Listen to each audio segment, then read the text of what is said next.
right, drones. Ready to dive deep. You guys sending some cool stuff. Yeah, it's quite a topic. This book, The Unmanned Revolution by Conrad Riker, really hits the nail on the head. This tech is changing the world. It really is. Riker's book, it's a great exploration of how drones, well, they've gone from simple ideas to a real revolution, and in so many fields. And that's what we're going to unpack today. How drones are changing war, business, like everything, even our daily lives. Plus, we'll look at the downsides too, the ethical stuff, the potential for misuse. Yeah. It's going to be a wild ride. Definitely. Buckle up. We're going to start with a little history lesson. What's fascinating, a lot of people don't realize, the idea of drones, it's actually way older than you think. Okay, so rewind the clock. How far back are we talking? Did ancient civilizations have like Amazon Prime Air, but for pottery? Not pottery exactly, but Riker, he points out how ancient civilizations, they used unmanned vessels, basically early drones, for war. They'd load them up with explosives and just send them towards the enemy. Wow. Primitive, but effective. Yeah, in their own way. So if the seeds were planted that far back,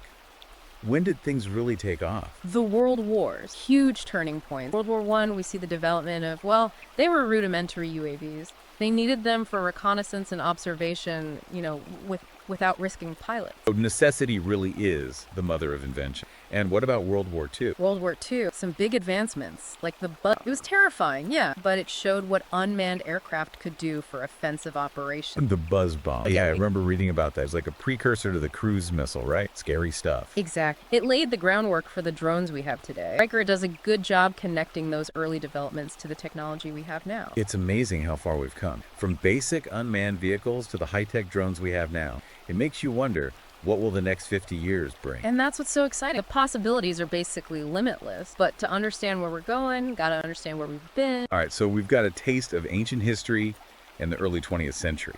But I'm guessing the real leap forward happened in the latter half of the century. Where do we go next in our history journey? You got it. The post-World War II era, a ton of development happened then. The Vietnam War, for example, was a key moment for drone tech. The U.S. military, they started using them a lot more for reconnaissance. Makes sense. Get intel without risking pilots, a huge advantage in a conflict like Vietnam. But I'm guessing the tech wasn't as advanced as what we have today. True. The early drones in Vietnam, they were still pretty basic, but they were successful. They proved their worth, and that spurred more development. And then a key innovation, remote control. That changes everything. Suddenly you have so much more control over the drone. You can do way more than just fly. Right. Remote control, it meant better maneuverability, more versatility. It paved the way for more complex operation. Then in the 70s, GPS, that was a game changer for drone navigation and accuracy. GPS revolutionized so many technologies, drones included. Pinpoint accuracy, the ability to program flight paths so precise. A massive leap forward. And from there, the pace of innovation, it just kept accelerating. Better sensors, more powerful processors, all of it came together to make the drones we have today. It's really remarkable how it all happened. From those basic flying machines in the early 20th century to the complex unmanned vehicles now. Quite the evolution. But I gotta admit, I'm ready to dig into modern drones, especially their role in warfare. Where do we go next? Well, the evolution continues, and it's about to get even more interesting. Let's shift gears and look at how drones have completely changed warfare, starting with a conflict that, it really put them on the map. The Yom Kippur War. Welcome back. Last time, we went through the evolution of drones, from ancient explosives to those big technological leaps in the 20th century. It really makes you think about how far we've come. But I'm ready to dive into the modern era, specifically how drones have completely changed how we fight wars. You mentioned the Yom Kippur War. Why was that so important? The Yom Kippur War, back in '73, it was a turning point. Riker, he points out how the Israelis used the Pioneer UAV. It was one of the first times, that drones were actually used in combat, not just for reconnaissance. They actually played a role in disrupting enemy air defense, and they were crucial for gathering intel. So not just watching from a distance anymore, they were participating in the fight. That's a big shift. Did this experience kind of pave the way for even more advanced military drones? Absolutely. The success of drones in the Yom Kippur War, it showed everyone what they could do on a larger scale. Fast forward a couple of decades, and we see the rise of a drone that's it's become a symbol of modern warfare. The Predator, the General Atomics MQ-1 Predator. Predator drone. It's a name that, definitely sends chills down your spine. It's been in so many news reports, documentaries, usually associated with the war on terror, what made it so revolutionary. The Predator drone was a game changer for a few reasons. First, its ability to stay in the air for long periods, sometimes more than 24 hours. It gave it a huge advantage in surveillance and intelligence gathering. Second, it was armed. The Predator could carry Hellfire missiles. That meant precise strikes from a distance. So not just watching anymore, it's about striking with deadly accuracy from far away. It's got to raise some serious ethical questions, right? Right. The distance between the operator and the target, the potential for collateral damage. You're hitting on a crucial point there. Predator, while very effective, it brought the whole ethics of drone warfare into the spotlight. Riker digs into these complexity, all the arguments for and against using this tech. It's a real moral gray area, isn't it? Yeah. On one hand, you can minimize risk to your own troops while carrying out targeted strikes. But on the other hand, there's always the risk of civilian casualties. You have to think about the psychological impact of a threat from the sky that seems like it's always there. And the Predator, using it in the war on terror, well, it brought those ethical issues front and center, like the killing of Osama bin Laden. It was made possible by drone surveillance and intelligence, but it also sparked huge debates about the legality and the morality of targeted killings. A really complicated situation, no easy answer. And it's not just the war on terror. Riker also talks about the use of drones in other conflicts too. The Libya conflict, the Nagorno-Karabakh conflict. It seems like drones are becoming pretty standard in modern warfare, no matter the situation. You're right. Drones, they're a key part of military strategy all over the world now. Reconnaissance, surveillance, targeted strikes, even electronic warfare.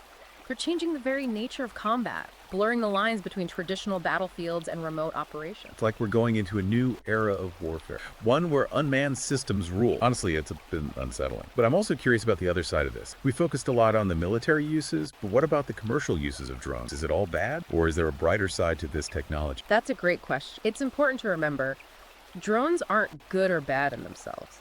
It all comes down to how we use them. And on the commercial side, there are some really exciting and innovative things happening. Actually, Riker spends a good chunk of his book looking at these positive advancements. Okay, so let's switch gears then. Let's dive into the world of commercial drones. Where do we start? What are some of the most promising, the most impactful uses you found in the book? There are a lot to choose from, but let's start with one that everyone's talking about. Amazon Prime Air.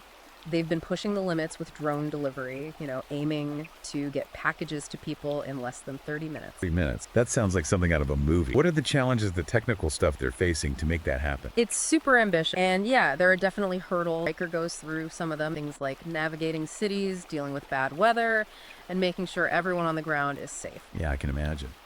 Drones zipping through busy streets, dodging obstacles, making those precise deliveries. What kind of tech are they using to pull that off? Cutting edge stuff. They're using these really advanced sense and avoid systems. It's a mix of algorithms, sensors, and AI. These systems let the drones detect and avoid stuff in real time, making autonomous flight in crowded areas possible. That's incredible. It's not just about having a drone that can fly. It's about creating a system that can actually think for itself, react on the fly. You got it. It's about building smart drones that can operate safely and do their job in the real world. But Amazon, they're not the only ones doing this. Other companies are using drone delivery too for all kinds of reasons. I've heard about companies using drones for medical deliveries, especially in those hard-to-reach areas. Is that something Riker talks about? He does. He highlights Zipline. They've been incredibly successful delivering medical supplies to clinics in remote parts of Africa. They're saving lives with drones, especially in places with bad infrastructure and tough terrain. That's amazing. Delivering blood, vaccines, essential medical stuff, all with drones. It's a powerful example of tech being used for good. It's inspiring. And it's not just in developing countries. UPS, FedEx, they're testing out drone deliveries in the US too, trying to make their operations better, reach more people. Sounds like the whole delivery industry is about to change in a big way. But beyond deliveries, what other commercial applications are out there? So many possibilities. Riker talks about drones in agriculture for monitoring crops, irrigation, even managing livestock. Farmers can see their fields from the air, find problem areas, and optimize their operations, all with incredible The precision. drones are like high-tech farmhands. That's wild. They are, and they can do things that would take people forever to do, or things we couldn't even do at all, like drones with multispectral cameras. They can analyze how healthy crops are and see which areas need attention. That leads to better yields and more sustainable practices. Sounds like drones are changing agriculture as we know it. What other industries are being impacted? Oh, we can't forget about the creative fields. Drones have changed how we approach photography and filmmaking, giving us those stunning aerial shots that used to be so expensive and difficult to get. I've seen some amazing footage from drones, those sweeping landscapes, cityscapes, even wildlife from angles you never see. It's really something. Remarkable. Riker even mentions how they use drones in The Revenant, that movie, to get those incredible shots of the wilderness. They've made aerial filmmaking something anyone can do, not just big studios. So from Hollywood to indie films, drones are everywhere. It's crazy that a small, affordable device can get footage that used to require helicopters and all this fancy equipment. And it's not just film and photography. They're using drones for infrastructure inspections, too. Engineers can assess bridges, power lines, all sorts of structures more safely and efficiently. Drones are becoming an essential tool, expanding what we can do and opening up new possibilities. Seems like drones are popping up everywhere. But with all this talk about innovation and progress, we can't forget about the downsides, right? Riker goes into the darker side of this tech too, right? The privacy concerns, the potential for misuse. You're right. As exciting as the advancements are, we have to acknowledge and address the risks. Riker doesn't shy away from those conversations. He even has a whole chapter on the darker side of drones. Okay, let's dive into that darker side then. What are some of the key concerns that Riker brings up? What should we be aware of as drones become more common in our lives?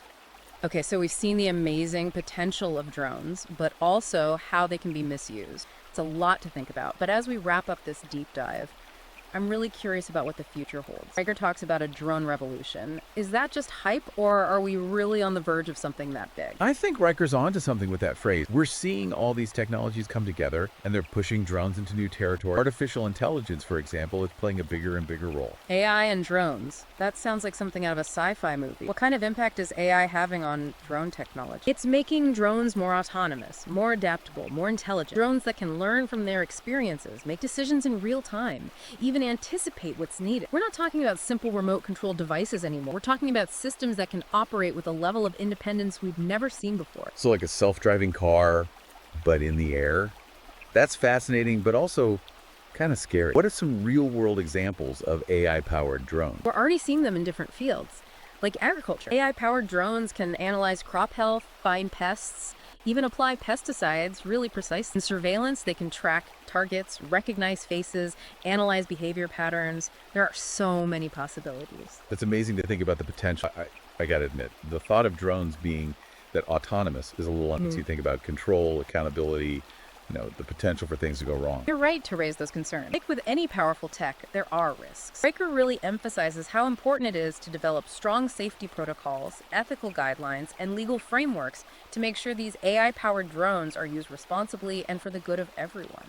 It's a reminder that we can't just focus on how cool the technology is. We need to think about the bigger picture. But let's switch gears for a second. You mentioned another interesting concept, swarm technology. What's that all about? Swarm technology is where things get really futuristic. Imagine a bunch of drones, not just one, working together, coordinating like a flock of birds or a school of fish.